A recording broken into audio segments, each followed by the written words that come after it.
Teachers मैं इस audio clip ਦੇ ਵਿੱਚ ਤੁਹਾਨੂੰ 9th और 10th क्लास ਦੀ ਇੰਗਲਿਸ਼ ਦੀ ਬੇਸਲਾਈਨ ਟੈਸਟਿੰਗ ਦੇ ਰਿਗਾਰਡਿੰਗ ਕੁਝ ਇਨਸਟਰਕਸ਼ਨਸ ਦੇ ਰਹੀ ਹਾਂ ਸੋ ਦੈਟ ਕਿ ਤੁਸੀਂ ਈਜ਼ੀਲੀ ਉਹਨੂੰ ਕਰ ਸਕੋ।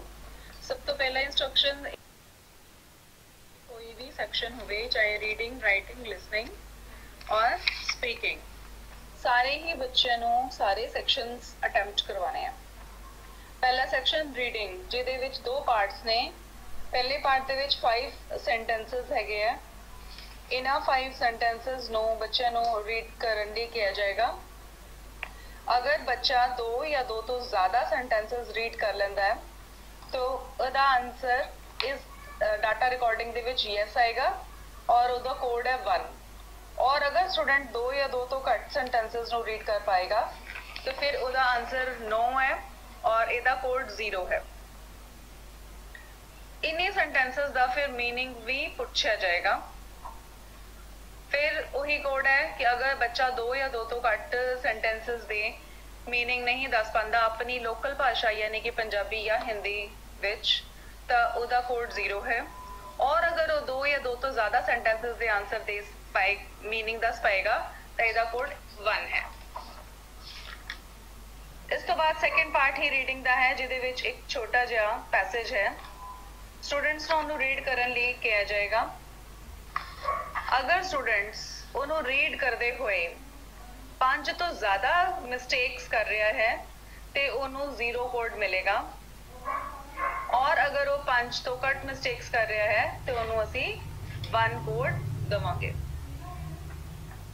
इस तो बाद इहदा मीनिंग पार्ट आंदा है जिहदे के विच तुहानूं 5 क्वेश्चन दिते गए ने। इन्हां 5 क्वेश्चन दे आंसर्स दे अकॉर्डिंग ही बच्चों की ग्रेडिंग होएगी। अगर स्टूडेंट्स कोई भी सही जवाब नहीं दे पाते तो 0। और अगर स्टूडेंट्स 1 तो लैके 2 सही जवाब दे देंदे ने तो कोड है 1। 3 तो लैके 4 सही जवाब लई कोड है 2। और अगर स्टूडेंट्स 5 दे 5 क्वेश्चन का आंसर सही दे दिंदा है तो कोड है 3। फिर सेकंड सेक्शन जो कि राइटिंग का है। राइटिंग सेक्शन माइंड मैप बनया है। टॉपिक है और टॉपिक के नाल रिलेटेड कुछ वर्ड्स ने। स्टूडेंट अपना पेज या कॉपी लेके आएगा और उहदे ऊपर उस टॉपिक के नाल रिलेटेड और वो हिंट्स का यूज करते हुए कोई भी 5 सेंटेंस लिखेगा। और कोडिंग फिर उसी तरीके है कि अगर वो कोई भी सेंटेंस नहीं लिख पाता तो कोड 0।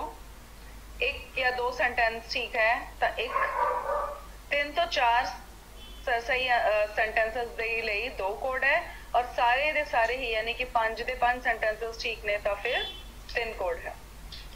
इहदे विच असीं पंक्चुएशन मार्क्स अगर कुछ गलती हुई है तो उसको इग्नोर कर सकते हैं, लेकिन सेंटेंस स्ट्रक्चर बिल्कुल ठीक होना चाहिए और स्पेलिंग की भी कोई मिस्टेक नहीं होएगी ताही इसनों से सही मनांगे। सैक्शन 3 है लिसनिंग का जिहदे विच तुहानूं उस रिगार्डिंग ऑडियो क्लिप्स सेंड कीतियां गईयां ने। बच्चों को पहले क्वेश्चन पूछने ने समझाने ने और उस तो बाद उन्होंने ऑडियो क्लिप्स सुनानी है।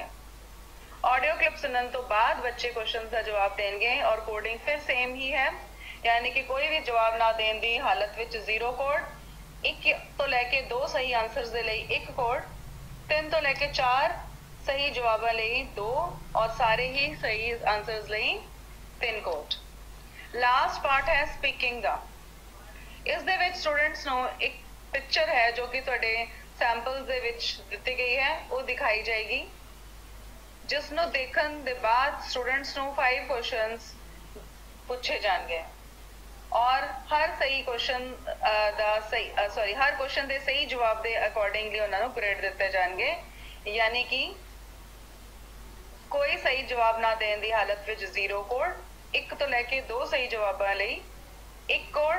3 तो लैके 4 करैक्ट आंसर्स दे लई 2 code and all correct answers is equal to code 3। Question नो टीचर ज़्यादा तो ज़्यादा 2 बार ही पूछेगा, इस तो ज़्यादा नहीं। Thank you. होपफुली तुसी ये समझ गए होवोगे और हुण अपनी इंग्लिश की बेसलाइन टेस्टिंग उसी अकॉर्डिंग